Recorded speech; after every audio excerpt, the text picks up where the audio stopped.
Hey people, how you doing? We are live. Welcome to what is episode 192 of the Sports Therapy Association podcast. My name is Matt Phillips, creator of RunChatLive.com. And as always, this episode is being recorded on a Tuesday at 8 o'clock on the Sports Therapy Association YouTube channel and the Sports Therapy Association Facebook page and in the Facebook group as well. So if you are listening to the podcast recording and you like the idea of joining us live, then all you need to do is head along to one of those places at 8 o'clock on a Tuesday. Normally on a Tuesday, we've got some coming up at 9 o'clock. So do keep an eye out on social media at UK_STA. But that's how you can join us live and be part of the live lounge and ask our guests questions face to face, as it was. Some questions emailed into me, Matt at the STA.co.uk.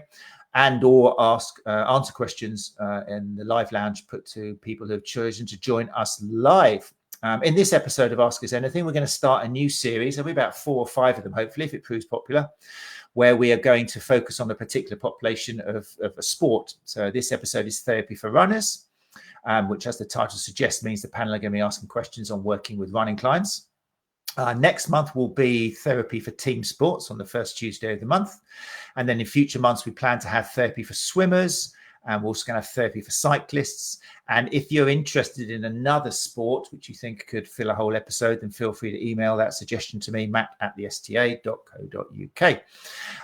So that's as much as I'm going to do now, because I'm very keen to get the panel up. We've got a fantastic selection of working therapists who all work with runners in one form or another. If you are in the live lounge and you've decided to join us live, then thank you very much. When you do ask a question, your question will come up onto the screen, so I can bring it there. If you do find that your identity is hidden, it's just because you haven't clicked on the Facebook group security link, which is basically go to b.live/comments-issue. That should be in the notes on the Facebook group if you need it. That just gives Facebook permission to use your logo if you bring a question up. But I'll remind you in case I see any Facebook users come up and without their identity. Right then, so no particular order, I shall now go ahead and we will start Ask Us Anything, Therapy for Runners, with the STA panel. Let's bring them all up.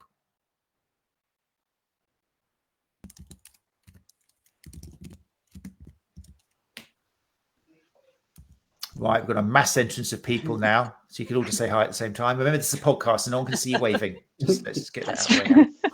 Hello. Apart from people left on this live, welcome everybody. It's really exciting to see you all here. It's so cool. We've got such a great panel here, people from different backgrounds, so I'm very excited. And if you are joining us live, then don't forget to say hi in the comments and ask our people questions. I've given them permission to jump on your questions rather than what I'm saying, because again, all of these podcasts are about giving you the information you're after, so feel free to ask. For people who are on the podcast, we'll just introduce slowly but surely people who are in the panel. So just going round, if you'd like to say what your name is, where you are in the country, and what your experience of working with runners is, then that'd be great. So let's start off on my screen. I can see Shane first of all. So Shane, do this the favor of introducing yourself, would you? Yeah, so hi, I'm Shane Robinson, and I started life out very early as a runner back when I was 15 years old. I'm now 33, so I've run a long time, and it's kind of guided my sort of passions in life, my profession. So I've ended up becoming a sports massage therapist and working with runners and becoming a running coach. I'm involved in park run. I've worked in a running shop. So I like to feel like I've covered a lot of facets of the industry. So it's a brief bit about me, and my business at the minute is currently Active Edge Sports Therapy, and that's what I'm trying to build up in Lincoln. So hopefully help as many runners and many people as I can up in Lincoln. Fantastic. That was so condensed. You've done this elevator pitch before. Very professional. You did forget to tell everybody, and very modest, that you're what's your 10K at the moment? So my 10K best is around 30 minutes. There we go. I mean, that's important. That's what our listeners are really thinking. And you're probably the only person who will reveal their 10K time on the panel tonight. So it's good that one of the section reveals it. So that's great. No, great. Thanks for joining us, Shane. So yeah, we'll make sure that all links to websites for each of our panel and ways to get in contact with them will be in the show notes. But yeah, that's Director of Active Edge Sports Therapy, Shane Robinson, in the panel.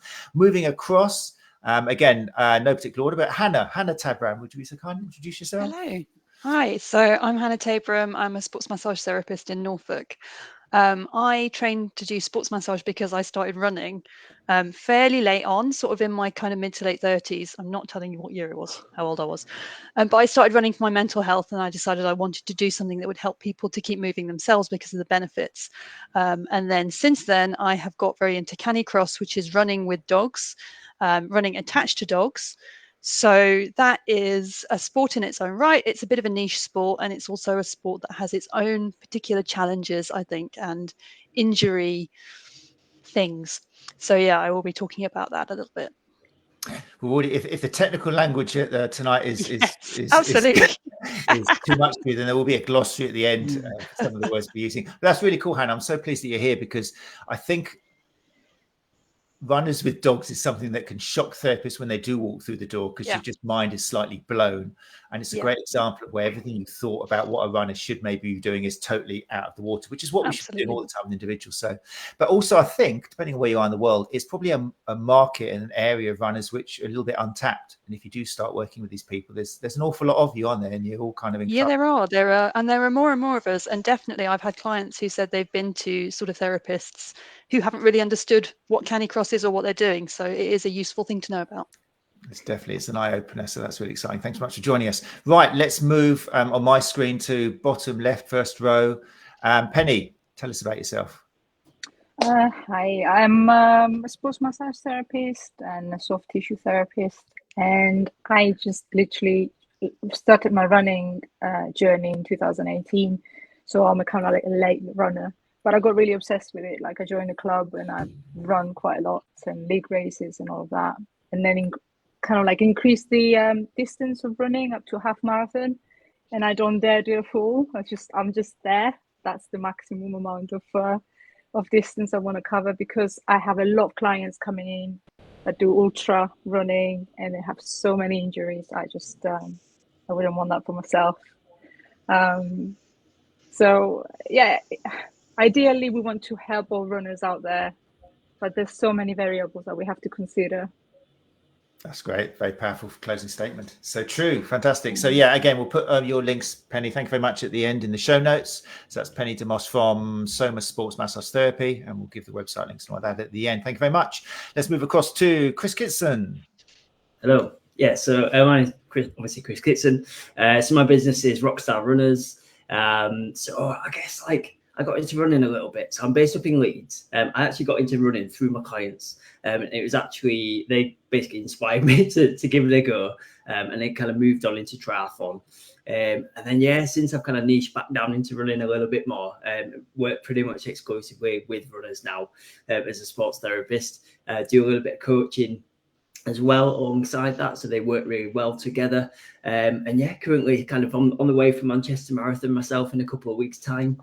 And yeah, moving towards another kind of ultra marathon later on in the year. That's me.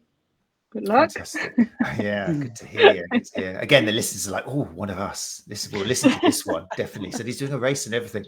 And Rockstars Runners is looking amazing, Chris. Obviously, we've known each other a long time, and you've spoken at Therapy Expo. You've been a guest on the show back in where we were in double figures in 19 and 22, not 1922, in episode 19 and episode 22.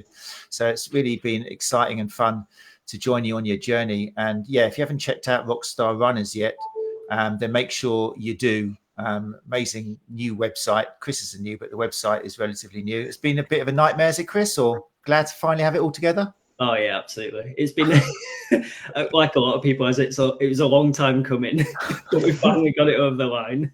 No, it's looking wicked. And as always on the STA podcast, we're looking at all aspects of business, and website hosting came up in social media again today. Somebody asked a question about that and having a website. Do you need a website? What should my website give? But yeah, if you want like an example of, won't be for everybody's needs, but it's got bells and whistles and more. So yeah, check out Rockstars Runners, rockstarrunners.com.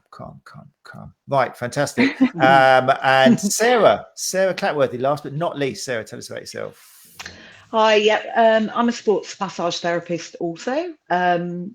I qualified 11 years ago, and that was mainly because I started running as well. So there's some echoes that I hear around this panel that are true for me also. So once I started getting injured, I was really interested in why and what was going on. So I got into massage at level 3 and worked up. And then since then, I've just been trying to add to my experience and what I can offer my clients, doing lots of different types of courses. Like I've just done our very own Matt's gait analysis for runners recently, which was brilliant, very helpful. Started using that a lot now with the runners that I see.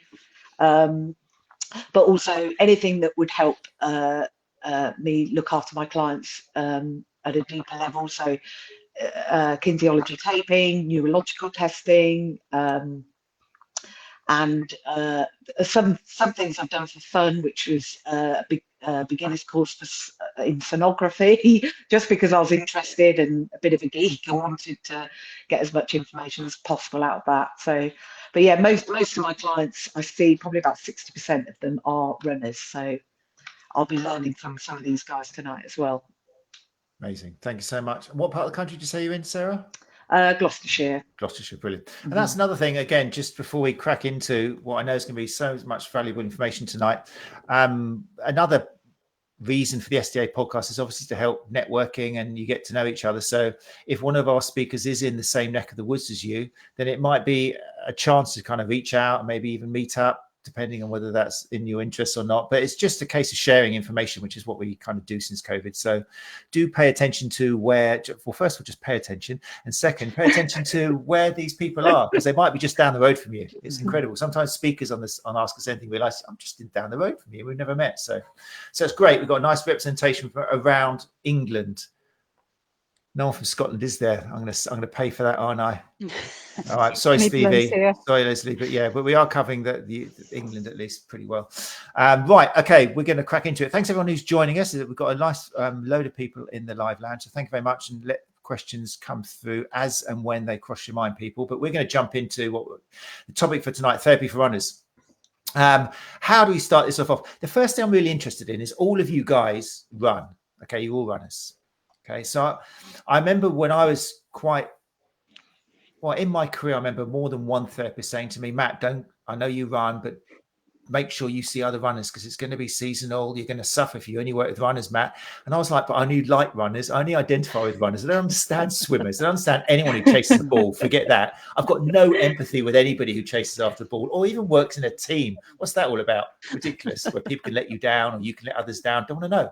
And I think that's quite common with runners. It's just you, the road or the terrain, wherever you are, and it's up to you to do what you want to do, unless you're doing a relay or something, or unless you've got a dog. But yeah, do you think it really, we're all biased because we are runners, but do you think it helps being a runner if you're going to really work in that target market? Anybody? You can start in any order. Definitely. Yeah. Definitely. 100%. I think you just said it, Matt. I think you need to understand the runner. Yeah. So I think being a runner helps you do that. And before I got into therapy, when I had no idea I was going to go down this route, and I think one of you also said it earlier, it frustrated me when people didn't understand that if I was telling them I was running 70 miles a week and the response I got was, oh, well, that's too much. It kind of didn't really resonate with me.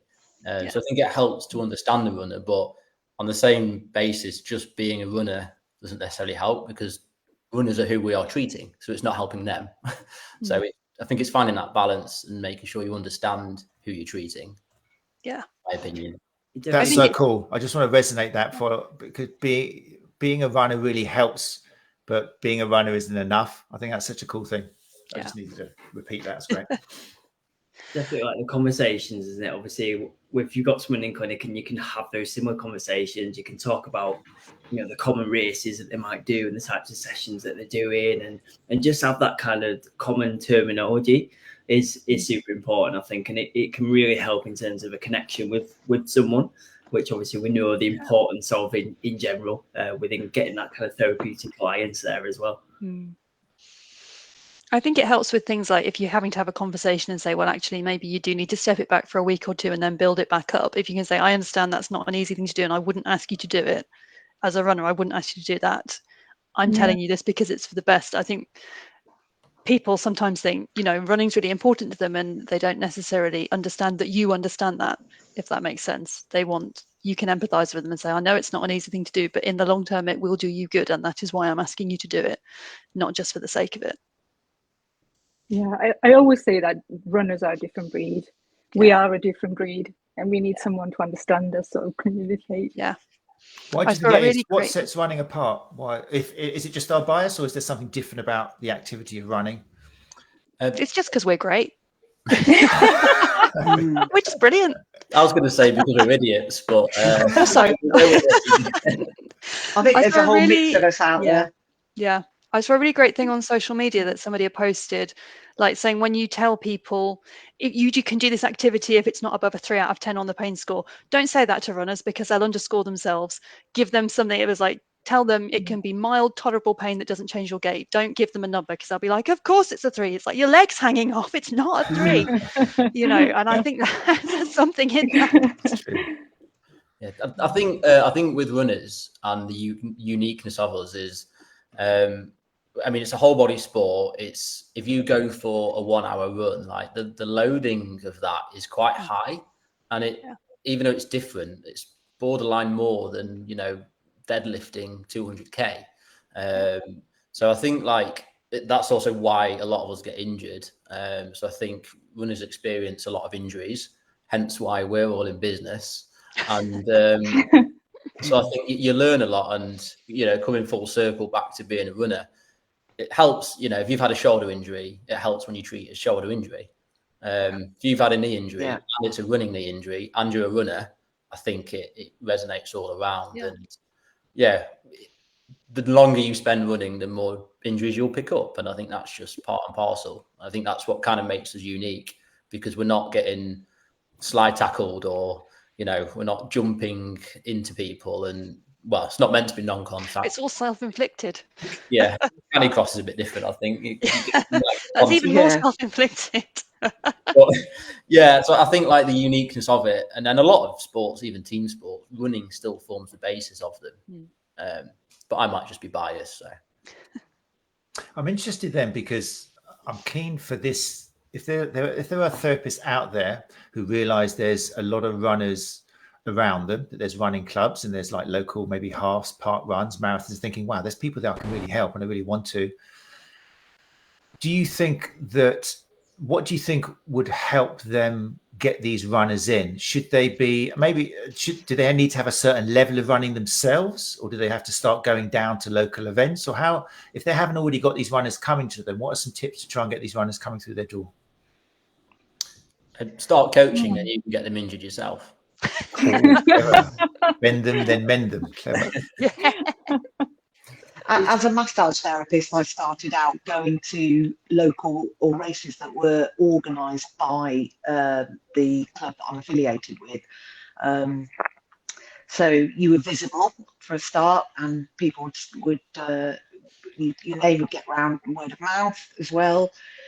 So the club races were a good place to start. I think thinking about online as well, like on my website, I have a blog, which I haven't updated for ages, but it's there. And there are a couple of bits about, should I have a massage after I've done a marathon? Will it help this? What's a pre and post race massage about? And every year and around this time of year, when I look at the clicks on my website, people start to click on those articles again because it's marathon season. And that kind of thing just helps. It helps to pull traffic towards your website if you've got that sort of stuff on there. Yeah, you need to be involved in one way or another, don't you? I think with runners, because running is such a social thing. I'm not a social runner at all. The idea of saying to somebody, do you fancy going out for a run? It's just, for me, it makes me feel a bit sick thinking about it. For me, running is being by myself with the elements, being on the elements, lovely. Me against the rain, the sun, the wind, love it. But the idea of expecting to talk to someone next to me whilst I'm having this out of body experience is just not for me. But that in my career has caused problems, because I think a lot of runners do it for the social reasons and the mixing, and they're more likely to go and see someone who is a friend of a friend whose face they know. I think they're quite, have you had that experience, or do you think that is the case with runners in particular? Yeah, definitely. Yeah, I think word of mouth definitely helps. But again, going back to runners being a unique breed and actually us being runners, I think we as a runner myself, like the therapists I've got on with the past, so the ones that actually have also been able to be social with, as Chris mentioned, talk about my races, people who you share interests with. If you as a therapist shares interest with these people, they're going to like you. They're going to recommend their friends to you because their friends, by definition, will share the same values as them, and then they'll come and follow us. So I think it's probably a very organic thing. I think going to events and obviously handing out flyers, like that's the environment you want to work in anyway. So I think that naturally builds and naturally helps. Just to play devil's advocate a little bit, I'm quite honest with what I think of sports massage as a sports massage therapist and the narrative that's around it, and that might lose me business at times. So it's finding the right balance with all of this stuff, and I think, word of mouth is probably the best if you're able to get your values out, I guess, in business and as a therapist. Just my opinion. I think there's a lot of obviously a lot of runners, their big fear seems to be anyways, obviously just going to a therapist and instantly being told that they can't run anymore. So, and obviously having that and having people have that experience with you and that gets talked on quite early on in my sessions generally with people. If I've just met them, it's just I hear a lot of people and this, and obviously the last thing we want is to stop you running. So let's have a good solid assessment so that we can really make some informed decisions on that. But I'm always I'm kind of the guy that if I can keep you running, I will keep you running. And straight away they're just that guard just drops. And then they're like, right, okay, let's do this together. And we go from there, basically. Very cool. Very good. I'd say, Mike, if you're a runner, there's a kind of a given empathy formed in the session. As soon as you come, you have a runner come in your clinic, they know you're a runner. That it kind of creates that empathy straight away. You don't even have to work too hard for it. Yeah. You know what I mean? Do you think connected with that, I'm thinking I've seen with other maybe less experienced therapists that they're worried that because they're not as fast as the other runners who they want to treat, they're a bit worried about going down to the local park run because they're thinking, who's going to ask, who's going to come and see me if they know that I'm doing a 40 minute, 5K or something. So is that something you've either experienced yourself or still experience a little bit? And if so, have you got any tips for helping people get over that? I mean, I'm quite a mediocre runner. I will quite cheerfully say that I am happily mediocre. I wish I could say I was mediocre still. That's great. Congratulations. But it doesn't seem to put people off. I think that, people just like the fact that you are a runner and you understand how important it is to them. Were you nervous at first? Or, I mean, you belong to, your main activity is canicross, isn't it? Yeah. I mean, I think it's just nerve-wracking just sort of going to a new club and meeting new people. But exactly. I've always been quite open that, the reason that I came into this job was because of my running background, and I'm not the fastest. And a lot of my social media, if I put something on about my running, it's no, I'm not very fast, but I really love it. And I want you to carry on loving it as well. So come and see me and, we'll try and sort this out. And I tend to go on that, not on I'll make you the fastest person around, because I can't massage you into being any faster anyway. But very much, I'll try and keep you going as much as we can.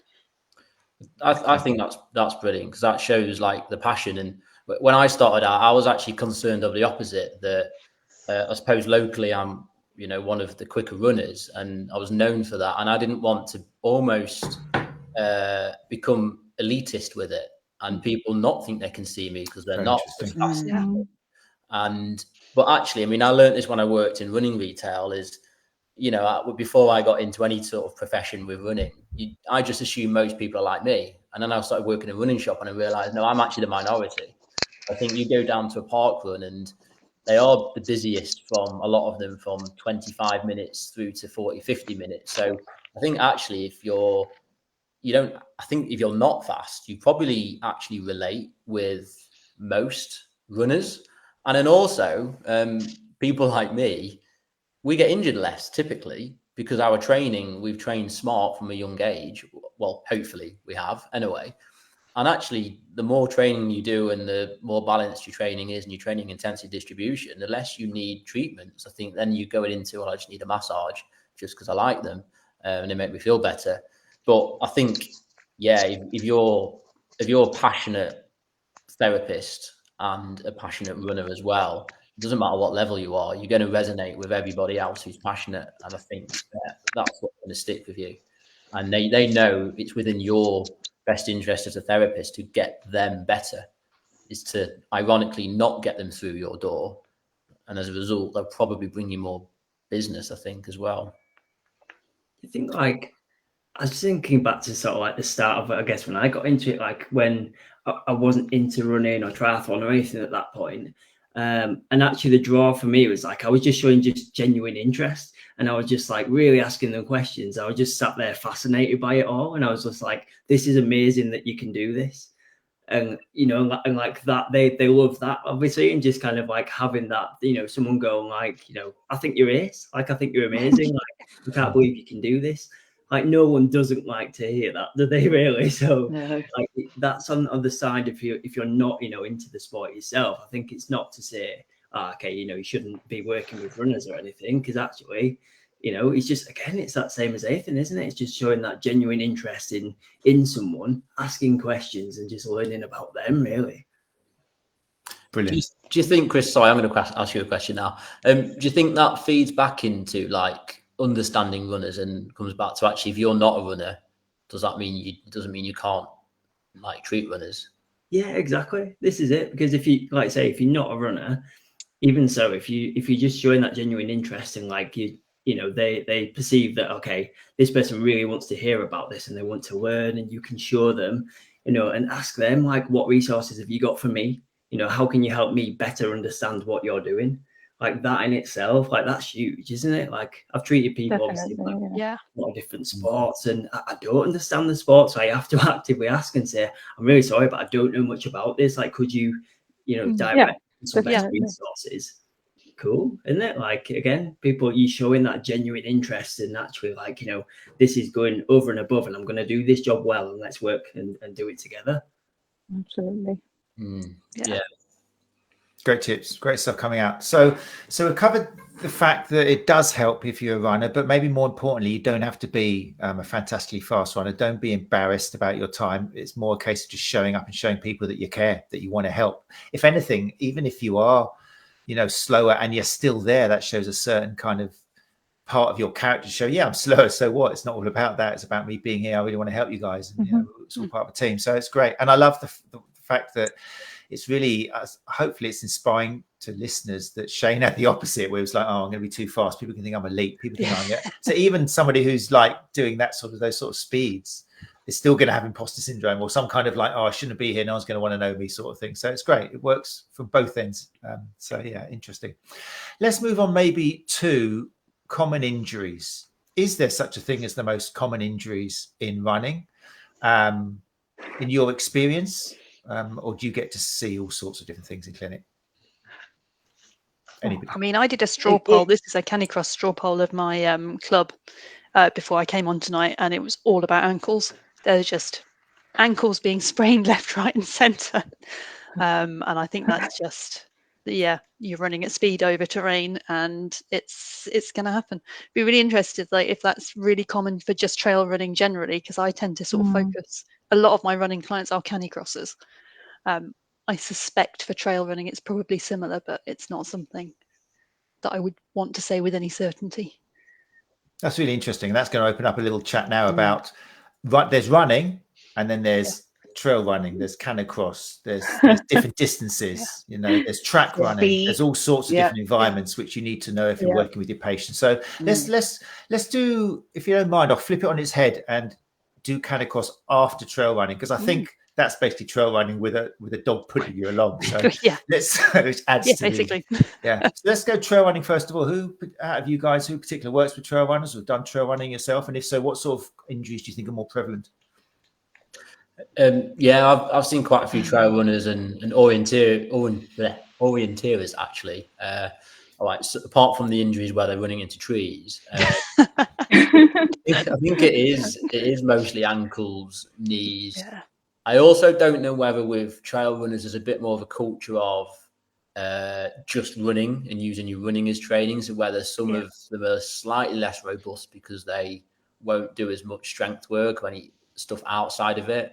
Again, if trail running is associated with ultra running, there's a big component on a lot of people like going quite slow relatively, so they might not do as much speed work either. So I think that feeds into it. But actually, I think from just off the top of my head, I've not quite done the extensive research, but I think ankles, shin pain usually.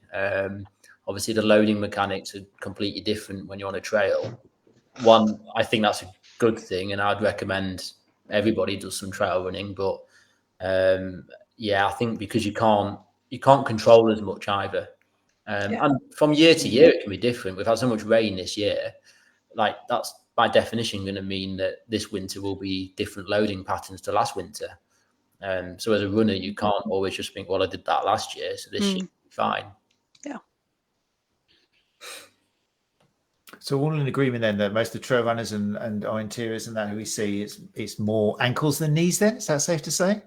And is that because of terrain then? Is that because of the fact that you're having to evert and invert and all that more? I think so. Yeah. I think so. Or maybe as well, part of it, again, people tend to, like, it's almost like there's almost a rite of passage that people finish on the roads and then go into trails. Mm-hmm. So is it because the body's been conditioned with impacts on hard surfaces where you get energy return, and then you're going to soft, uneven surfaces with no energy return? So there might be something to do with that as well, perhaps. And I think sometimes people don't realize how different it is. Like I had someone come to see me the other day who's training to do a trail half marathon. I was like, well, where are you doing your training? He's like, well, mostly I'm running on the road. I was like, you need to get off the road. You need to train on the surface that you're going to be running on, especially because a lot of it's on the beach. I was like, dude, you need to get onto some sand. You can't train on the road and then run on a beach. You know, your legs will fall off. And I think that sometimes people don't realize how much of a difference that is going to make until something starts to complain. That's really cool. So yeah, specificity, getting somebody to, especially if they're going in for a race or something, getting training on what they're going to be training the same kind. If it's undulating, you need to be doing more hills and stuff. If it's flat, then you know you can probably stay off the hills for the moment unless it's early on. So in that case, I'm going to draw upon your expertise now to think, one, what could trail runners be doing to reduce the risk of injury, which is tricky, and then afterwards we'll go, what are some of your go-tos if somebody is coming in with ankle related pain in order to rehab them properly and fully to be able to go out and do what they're going. So let's start with the reducing the risk of injury for trail runners. Is there things they should be doing more than a flat road runner sort of thing? I think it sounds counterintuitive, but I think going back into actually what an elite athlete might do, running drills, movement drills, low level plyometric stuff, obviously not overemphasizing on it if they're not needing to build really elastic tendons, etc.,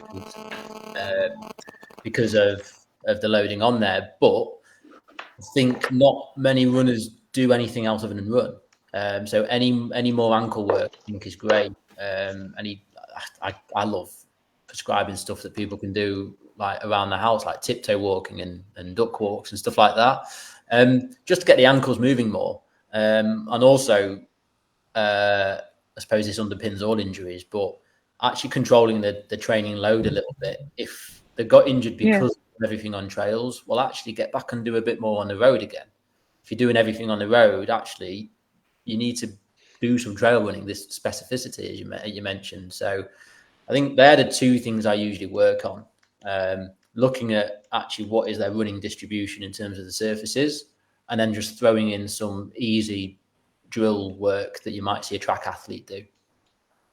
Go into a bit more detail. You mentioned a couple of exercises then, just different ways of walking in that in order to strengthen those ankles. So what were some of your people will be sitting there now with their pens going, walking on your tiptoes. Lovely, is one of my favorite. Yeah.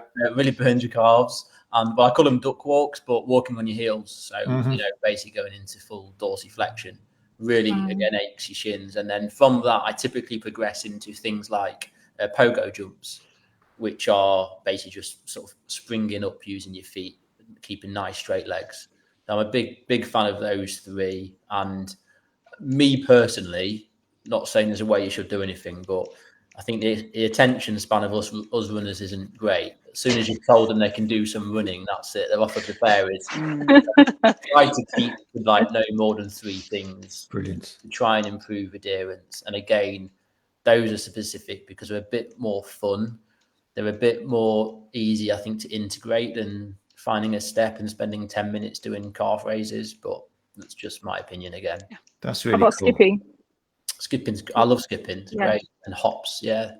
Yeah. I feel like I need to take notes. I sprained my ankle in January. So tell me what I need to do, please, because it's really bothering me. That's a really important point, actually. And I've seen Chris all of you are amazing. Chris has just got some great graphics out there. But Chris, I've seen you harping on quite a lot about how, like, don't give your runner too many exercises and things, because it's just exactly what Shane said here.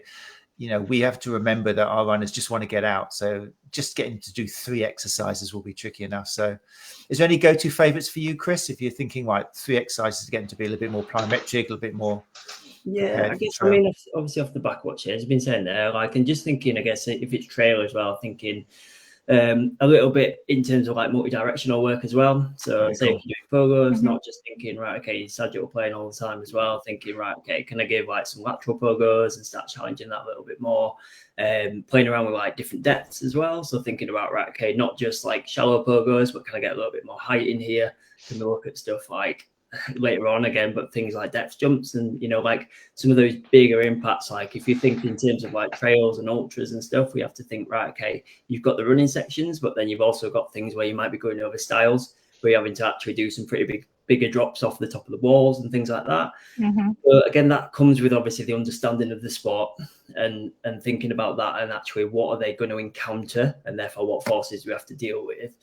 That sort of stuff can be really important. And I guess, again, depending on where they're at within their training, if, for instance, someone's a little bit more new to trails, or they're thinking about going from kind of road running through to trail, from classically people might go say, I've done a marathon, so I want to do an ultra marathon, and it's very much kind of then trail, which is quite classic. People walking, because the runners, like, seem to hate walking, and it's such a good way of training.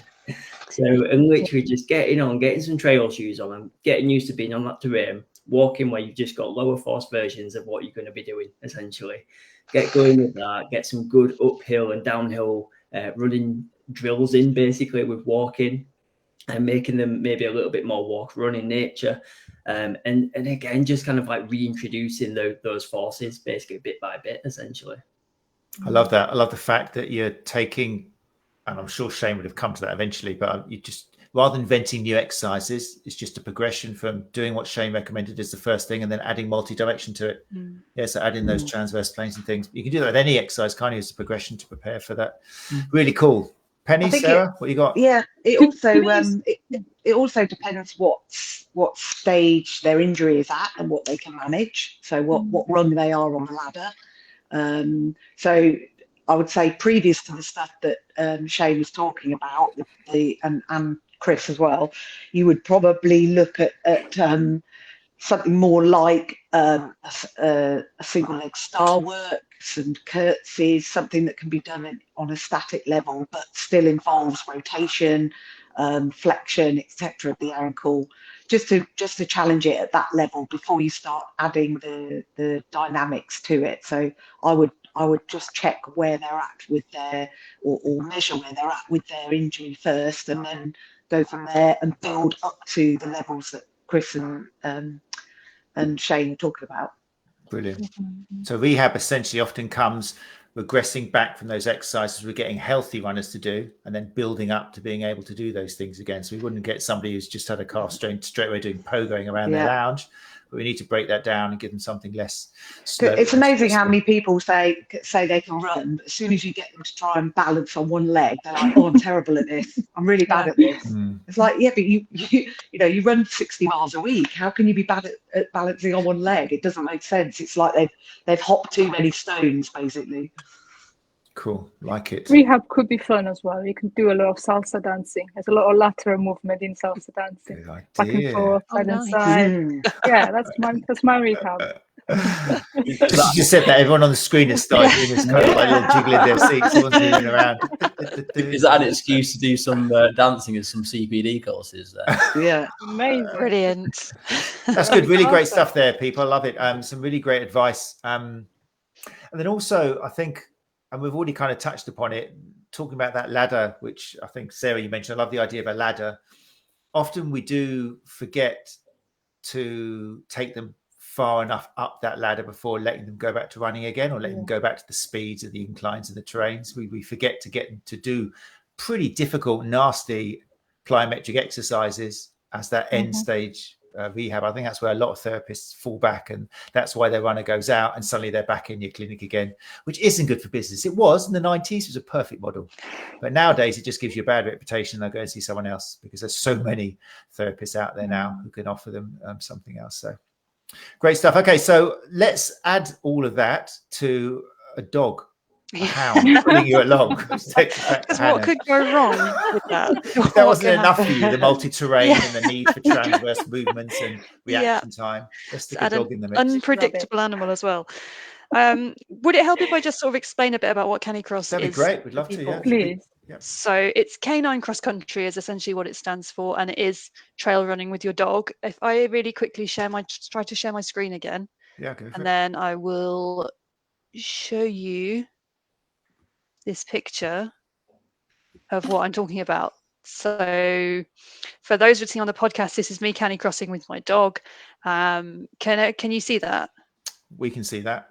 Cool. So basically I've got a belt that goes around my hips, which is attached to a bungee lead, which is attached to my dog's harness, and the harness is designed for him to be able to pull into. And this was about halfway through a 5K race, and the first one that we did after I'd been injured. So we were both a bit unfit, but we were doing our best. But that kind of shows how hard I hope he's really pulling. So let's stop sharing and come back. So what you would use for Canicross is the runner wears a belt, and this is mine. And what you have is a big broad strap that sits around the back of the hips. That's sort of suspended from a little skinny waist strap. There should be no pressure on the waist strap. All the pulling comes through the hips, and then you've got 2 leg straps underneath which stop it from riding up. So it's a little bit like a harness, and you kind of climb into it. That's attached to a bungee lead, to excuse the rude words on my bungee lead, which insulates you a bit from the dog jerking around, and then that's attached onto the harness. So in addition to all the things that come along with trail running, the trip hazards, the difficult terrain, you then have the addition of a dog who's pulling you along. And how hard they pull will vary from dog to dog. Some, like my dog, is quite a strong puller. Some dogs are just quite happy to trot along with you, and it's quite civilized and nice. But mine pulls really hard. And so you're going to be running a lot quicker than you're used to quite soon in the process as well, because your dog will get fit a lot quicker than you will. And so if I look at some stats off my watch that are not very scientific, but it's the best I've got, my stride length increases from like about 1 meter to 1.29 meters when I'm canicrossing. Between that and an easy run, my cadence goes up a lot. The vertical oscillation, I don't know how my watch knows this, but apparently that goes up a lot. I'm spending less time on the ground, and my pace goes from I don't know if I want to share this, it's embarrassing, but my easy run pace is about 8:44 per kilometer, and my Canicross pace on this one was 5:10 per kilometer, and that was quite a technical trail, so we were going quite slowly. He's taken 6 minutes off my 5K time. So wow. What you tend to look at, what you would tend to be thinking, if someone comes and says, "That's my Canicrosser," you want to think about, is their belt fitted properly? Are they using the right equipment? People can say, "I'm running with my dog," and they might have something that goes around their waist, and then obviously you're putting your back at risk. So are they using the correct equipment? Are they sure it's sitting in the right place? How hard does their dog pull? Is their dog quite steady, or are they prone to suddenly vanishing off sideways after squirrels? Because obviously suddenly you're running along in a straight line and you're going sideways. Okay, that's fine. And you need to think about the biomechanics. You would expect to see ankle injuries, hamstrings, glutes, that kind of thing. You need to be thinking about balance and proprioception, because you're not necessarily going to land where you think you're going to land, because as you're in the air, the dog's going to pull you forward. And so people need to kind of get their head around that, and you need to get used to that. Your form is possibly going to change because you're being pulled forward from the hips. So you need to be thinking about that. And you need to be looking at things like core strength and stability, and have you got enough of those two things to balance against the traction the dog's giving you. It's fascinating. Wow. Yeah. It makes me wonder whether trail runners, as part of their cross training to prepare them for trail running, should go out with the dog And imagine then taking that dog off and just having that ability to that reaction time. That's incredible. So yes, Penny, you're going to say, were you going to jump in there? Did I see you? I wanted to ask if there's like proper training that we can do, because I'm really interested now. Would you mean as in training to start Canicross? Yeah. So what I would recommend doing is have a look online. I got my kit from a website called DogFit, and they have a harness finding form where you can put your dog's measurements in, and they'll help you find the right kit. And they do starter packs. And then do the couch to 5K with your dog. Even if you're already a runner, even if you're used to running, do that anyway, because the dog's got to get used to pulling you as well. That's that's a lot for the dog. That's hard work for them.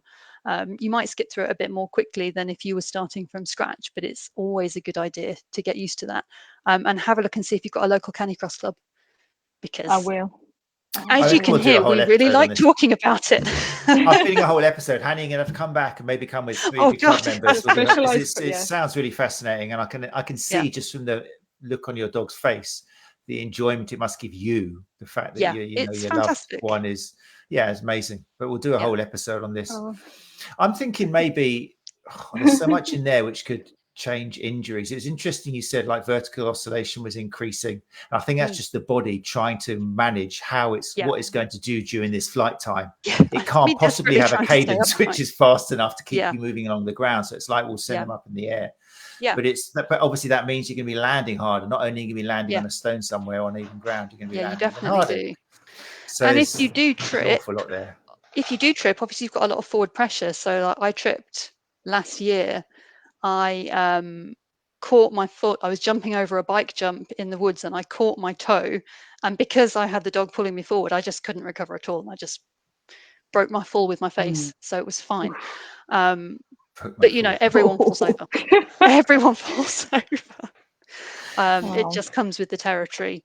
There was some really good talks with therapy experts. It's quite a common theme amongst I think Angela Jackson, physio, Andrew, his last name's always Mook something, I can't remember his name, the Irish guy. Anyway, it was all about this idea of training athletes for the chaos, which is their sporting environment. And the one word which enters my mind, not only with Canicross, but even with trail, is there's more chaos out there. There's more unpredictability. And they were kind of talking a lot about they were relating it more to football, to rugby, where you are suddenly going to have to move out of the way from an opponent and you're going to have to react to your environment. And often in rehab, we don't prepare people for this enough, and they will do it through lights, through signals, through having to quickly change direction, landing position. But I think even with trail runners, that could be something which therapists would benefit from, where you're not just allowing the runner to be multi-directional and move to the right, move to the left, move backwards. I think that's the case where you could stand in front or even have lights where they have to react to the light and suddenly change. Because I guess that's what's happening, especially with the dog, where you say you don't know where you're going to land. Your body's got to suddenly eccentrically decelerate and then accelerate again, just like that in a moment. And if you can't do that, then you're bound to get muscles tired and strained. And it is really quite chaotic. So, Chris, have you experimented with that at all? Am I risking my life, Hannah? Just running on the road with him? Not your whole life. Honestly, he's so good. No, he just turns around and looks at me and knows. Penny, we'll make sure you're in the Canicross episode. Imagine you there now with your arm in a brace and your neck in one of those kind of things. I'll show you I'll show the picture of the black eye that I got when I fell over, and everyone go, "Oh God, don't do that." Chris, have you worked much with reactive stuff? Have you got involved in your lights, or have you? I can imagine you getting involved with red and green lights. You know what? Yeah, I played around at Mike Grice's place, actually, with a bit of that stuff. Yeah, in our place, to be fair, we don't really have anything like that. So, what I do have is a bit of I don't know, they're like basically like little reaction balls where they're like oddly shaped. And you basically like bounce them, and you don't know which direction it's going to go in. Oh, yeah, we call them rugby balls down south. Yeah, chasing after these balls basically, and try to get them in it. It is again chaos. Basically, it's just that throwing that in just reacts. I've done quite a bit of stuff with things where we'll get like bouncing off things off walls and things like that, and kind of throwing where they've got to turn when I shout. And things like this as well, so they've got to react to things quickly, and played around with that sort of stuff. It's good fun. So great, really important in stage rehab to get the runner used to when they do have to suddenly change direction, to miss that tree, to suddenly get their footing back when they hit that uneven terrain or something. I think one thing as well, thinking about Canicross, sorry, not to drag it back to that too much, but warm-ups are particularly important, because if you're going to go for a trail run generally, I think a lot of people, not me, but obviously, you're like, oh, I'll just start slowly and that's my warm-up and I'll run slowly for the first 5 minutes. But you don't really do that when you do Canicross. You start flat out. And so warming up is something that I think we're not, ask people if they warm up, because we're not always very good at doing that, because we're sorting our dogs out. And we're not really very good at cooling down, because we're sorting our dogs out. And then by the time we've sorted the dog out, you're like, oh, I think I'm cool now. I'm just going to go and have a cup of tea and a chat. Good and point. so that's quite important. And actually, I'd be really interested if anyone else on the panel, like, what do you say about warm-ups? Because we're all I go a bit for a rubbish at run doing it at before my I job. run with my dog. Does that help? I do a couple of miles, honestly. I do a couple of miles before I come and get him to then run with him. Yeah, that's probably quite that sensible. helps I a should lot. probably do that. Yeah. It's a good topic, because lots of the traditional advice is, oh, well, have you warmed up? Or guess what? The runner says no. Oh, well, that's what's causing your injury then. Because you know that no runner is going to say, oh, yes, I spent it. Yes. But what do in 2024 now, and I don't know what the answer is going to be, I'm not going to judge, but what do we recommend? It'll depend on the individual in front of us, but what do we recommend a warm-up needs to be for a lot of runners, some runners? I think maybe unpopular opinion, they're not as important as it's made out to be, like we're made out to believe. And I think if you tell runners without understanding their context, what they want to do, that they need to warm up, I think you start to tie into some. Sorry, that's, if you can hear that, it's a dog treat. Your dog, fine. Dog friendly tonight. It's fine. So we'll get him in some Canicross. So I think, I think it depends on the runner. It depends on the relative intensity you're going to be doing something. I think it's a really good point about if your dog is going to take you out fast, because a lot of the research on warm up is mainly about perception of effort, but it's just uncomfortable if you're doing something hard but your body's not ready to do it. As for increasing the risk of injuries and things like that, I don't think that's really that accurate or true. It's certainly not in my case when I've kind of been late to a race or I've had to scrimp on my warm-up a little bit. I felt awful starting, but it's not always even impacting my performance. Shane, what would you say if so your clients who are already injured, who are trying to get back to running, would you give them a specific warm-up to make sure that their injured area is ready to go, or would you recommend the same? I have this discussion with a lot of them. Sometimes I don't know if you'd call it manipulative or not, but sometimes I do encourage a warm up a bit more, because actually, if that's the time that person's going to do their rehab, warm up stuff that you can do, like the drills and the things that I'm sure Chris sets a lot of his runners as well. What's the components of a warm up other than running? A really good rehab and almost prehab work as well. Growing up, I didn't get too many injuries and I'd seem to get away with murder. But looking back, it's because I lived near where I trained up at the track. I was doing warm-ups 2 or 3 times a week, just because it's what you did. So even when I was injured, I wanted to go back and see my mates and be in a social environment, and I always did the warm-up. So call it bias or not, despite me not knowing that it's not overly important in terms of putting the emphasis on it from a injury reduction point of view, I think that's a load of crap, if I'm honest. But I think it's a really good time to people to do their rehab stuff. Because if you tell them it's part of their running and it's going to make them a better runner, and it's not adding in boring rehab exercises, I think it's a really useful time to do it. And coming back to the chaos and the reactions and stuff, when you're doing warm-up drills, high knees, or this type of thing, you're not going to be running with your knees up to your chest, unless you're doing Canicross perhaps. But when you're doing that in warm-ups, like you're increasing your movement window and you're increasing that load window, and if people just run and only run and then only do a run to warm up for their running, they don't get much room for error, really. So I think warm-ups are good for that, but I really don't think it's a case of you warm up, you reduce the chance of injury. So it's a case of where it might make a difference, but there's lower hanging fruit, which is always the nice expression, which if people believe that their 5 minutes of whatever they do is going to stop them from getting injured, as opposed to monitoring their training load or running at a sensible pace or whatever it is, then yeah, they're going to put all their trust in something which is less likely to work than something else. I think that's probably the message. Yeah. How do you sit in terms of Chris? I was going to say to you, because you've been through, I know you've been through the years of seeing things come and go and change, but are you much for getting athletes to do something other than run at a slower pace before their run in training?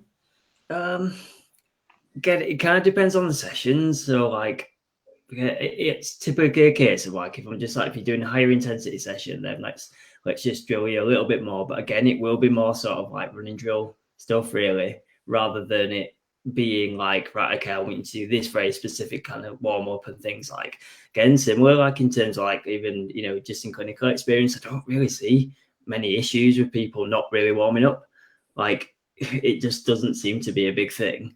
So, and yeah, it is a case of, I guess, like from the warm up, obviously there's like the injury risk side of things. And then like, I think we spoke about before in terms of like psychological switch, in terms of just being like, just get someone to be basically like a bit more present and like, right, okay, I'm ready to go. And things like that can be really good just in terms of actually just switching their mindset a little bit from work and life stresses and stuff like that to actually just being like, right, I'm focused on something. And actually think that can have the bigger impact sometimes, rather than it be so much of an injury risk thing. And it just gets them to just be a bit more mindful, a bit more present, and they're just like, right, I'm ready to go for the session. Definitely. I think Sarah's point was interesting as well. When you have got somebody who's injured, and again, it depends on the person, like to quote like Greg Layman, because I know he loves being quoted, but the whole kind of poke the bear thing, like you're going to have a runner who maybe if they're coming back from injury, they're not going to touch the bear. They're going to be standing so far away. They're worried about it. They got kinesphobia, and maybe they do need some calf pumps. They need a little bit of ankle dorsiflexion and just stuff to get them more confident. Then you've got someone of Shane's level of running who's probably just going to jump and hump the bear to death because they're not scared of anything. So they don't quite need the kind of warm up and gentle handling as the person who's less confident in their own body, because they know what their body can do. So I think, again, like you said, Chris, it's psychological. A lot of the warm-up, I think, is psychological. And I've made mistakes in the past, probably telling runners, you don't need a warm-up. Don't you know this paper says, and this paper this. If the runner feels better for having their little warm-up and putting their heel up on a, you know, and doing their hamstring stretches and adopting a range of movement they're not even going to use during their race, if that makes them feel better, you know what, as long as they're doing everything else, let them do it, you know. And I think there's worth bearing that in mind as well. I think Shane's idea of doing your rehab exercises as your warm up is great, because the runners will always make time for their run. They won't always make time for their rehab. Yeah. So if you can couple that together, that's brilliant idea. I think actually Sarah, to jump on top of that, I often sometimes do the inverse. If I've got a runner coming in and they are keen and they do warm ups, one, I ask them a lot of questions to back them into a corner. You know, do you warm up before a race? Yeah. Okay, why do you do that? Oh, well, I feel better. You know, I move better, all of this. And I'm kind of like accidentally pushing them towards being like, yeah, you should do some rehab stuff. You should do that. But even if they're not going to adhere with it, it's very, in my experience, maybe runners just listen to me because I'm horrible to them. I don't know. But I think you get away with it. They know your times. I bet you on Strava and everything. I bet you're the sort of therapist who actually puts their results on Strava.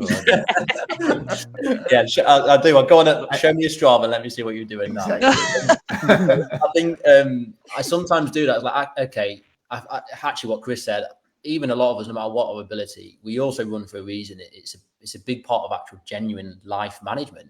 They form parts of our identities. And then you get an injured runner in who can't run.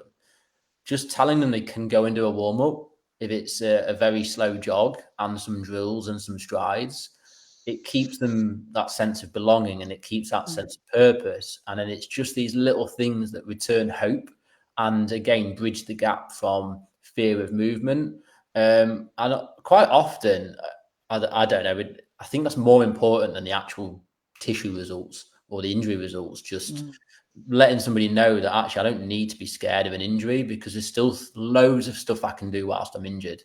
And a lot of the time, the things they learn by even just knowing they can go and do a warm-up, they take that with them when they're back into full training anyway, whatever the event and whatever the ability. And you see that within your clients, and that's, well, if anything, it makes you a bit more proud of a therapist that you can give them those things that they can use the rest of their life, rather than just rehab them from a calf strain or something. Very nice. Look, time is unfortunately beaten us once again. What I'm going to do in a second, and I always mean to tell you these, warn you about this before I put you on the spot, but I'm going to just ask you in turn to just for one idea to put theory into practice. So something you think therapists in a certain position could do next time they see their runner. It might not apply to them, but it will apply to somebody out there. So just one theory into practice, which you think of what we talked about tonight, you would recommend therapists who want to work with runners or who already work with runners could do. Okay. Before we do that, I'm just going to say, so you guys can think about that now. Okay. I'm giving you your time now. Okay, your genuine advice, putting theory into practice. Whilst they're thinking about that and wishing that I'd warned them about that question beforehand, then I'll just let listeners know that next Tuesday on the Sports Therapy Association podcast, so this is Tuesday, April the 9th, if you want to join us live at 8 p.m, and just come to YouTube or the Sports Therapy Association Facebook page. So it's going to be episode 93, and we're going to have a special on concussion, causes, risks, and treatment with special guest Nicola Hunt. Nicola is the director and owner of Physio Care Rehab, has got extensive research and experience in concussion, and is starting later this year. In fact, I think they've started now to offer some courses, because it is an area. We've had Keith Burnett on the show before, who a lot of ST members will know. It's an area where there's a lot of ignorance and misinformation. And if you are working pitch side particularly, obviously, then it's an area you need to know about and clear up some of the myths out there. So we're going to hear it from one of the specialists in that field, Nicola Hunt, next week, and also have some details on face-to-face and online courses that she's offering to try and improve the information that's out there. So that's going to be on Tuesday, April the 9th, episode 193. If you want to join us live for that, like I say, just go onto YouTube or Facebook. Now we go back to episode 192, and this is where you wow us with your one bit of theory into practice. Shane, you're the fastest here. We're not going to go in order of speed, so don't worry. Shane, what will be your one kind of like little bit of advice for people who either want to run or do work with runners out there? Does it have to be something we've just covered? No, it could be something that's just occurred to you if you want. Write a training diary. Okay, nice. Damn it, we're going to have a part 2 of this. Okay, yeah, keep a training diary to monitor load. That's good. Yeah, get them to write a training diary. Over to you, Hannah. Oh, if it's something for people who want to start running, I like resetting your personal bests every year, because you're getting older every year. So don't race the person you were 10 years ago. Like 10 years ago, me had no children and wasn't running a business and had lots and lots of time for run. And right now I don't have any of that. So take it year by year is what I like to do. That's really, really good. That's really good. Unless you're Matt Fitzgerald, of course, and then you can do crazy things like that. Word out for Matt. If everyone's familiar with Matt Fitzgerald, he's got long-term COVID and really suffering from it. Can't even run. I mean, it's like just terrible. But what does he do? Well, he decides he's going to walk 100k or something in a time or something, just to keep his body going. But amazing. But anyway, yeah, great advice, Hannah. Love it. Penny, what's your theory into practice bit of advice for our listeners? Time. When therapists deal with runners, they have to understand that there's a lot of elements coming into the psychology of the runner, not just the actual running. There's a lot of things that they need to consider. Nice. They have to ask a lot of questions, basically, like how is the sleep? Do they get any help with the children? Do they have time to allocate their training properly? Really, because I've had a recent experience of someone that they keep getting injuries, and I found out that they only run twice a week. One short one long run. Mm-hmm. And we're talking about massive difference in distance. And it's like, well, that makes sense why you're getting injured. But it's because they have no other time to run. Great. Okay, so get to know your person. Lovely. Chris? Lots of questions. Yeah, I guess kind of similar, isn't it? Like questions around them, and also like what they understand, the position that they're in right now when they're injured, what that means to them.